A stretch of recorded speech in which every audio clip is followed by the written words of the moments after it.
How do you turn a woman with ideas, opinions, aspirations, and feelings into a mindless, voiceless tool for furthering the needs of the state? In Margaret Atwood's dystopian novel, A Handmaid's Tale, this is accomplished by invoking a state of emergency. In this case, the emergency is an environmental disaster, which leads to a sharp decrease in human fertility. In the midst of this disaster, religious extremists stage a coup and establish a new state, Gilead, in place of America. In Gilead, women are stripped of their rights. Fertile women become handmaids and are placed in the homes of powerful men called commanders, who perform monthly fertility rituals, which is really just a fancy way of saying that the commanders rape these women once a month in an effort to get them pregnant.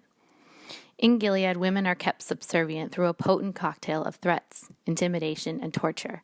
In a word, fear. In April 2017, Hulu adapted Atwood's A Handmaid's Tale for television. With a newly elected president, one who demonstrated an affinity for authoritarian leadership, the timing felt right. Not because the show provides an escape from reality, as Theodore Adorno would argue, but because it feels instructive. It has something to teach us about our time and about power, who gets to wield it, and under what circumstances can it be abused. And most importantly, it has something to teach us about how to resist abuses of power.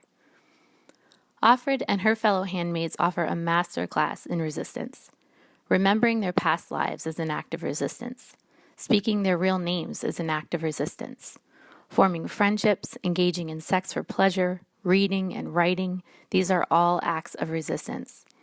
Though they seem like small things, these acts help the handmaids maintain a connection to their former selves, which enables them to summon strength needed to survive.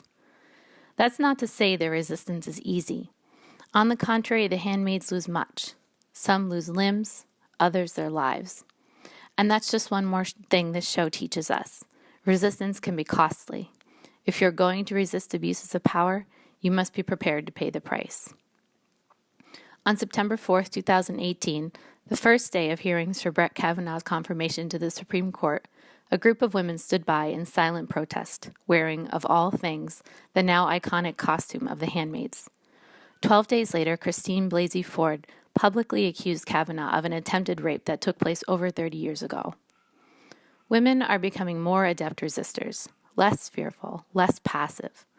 Of course, not all this resistance can be directly linked to the television adaptation of A Handmaid's Tale. In truth, the show may be more of a manifestation of women's frustration with a dominant power structure that seeks to diminish their experiences and consume their bodies. Whatever the case may be, the television adaptation of A Handmaid's Tale is anything but an escape. It is a call to action, a call to resistance.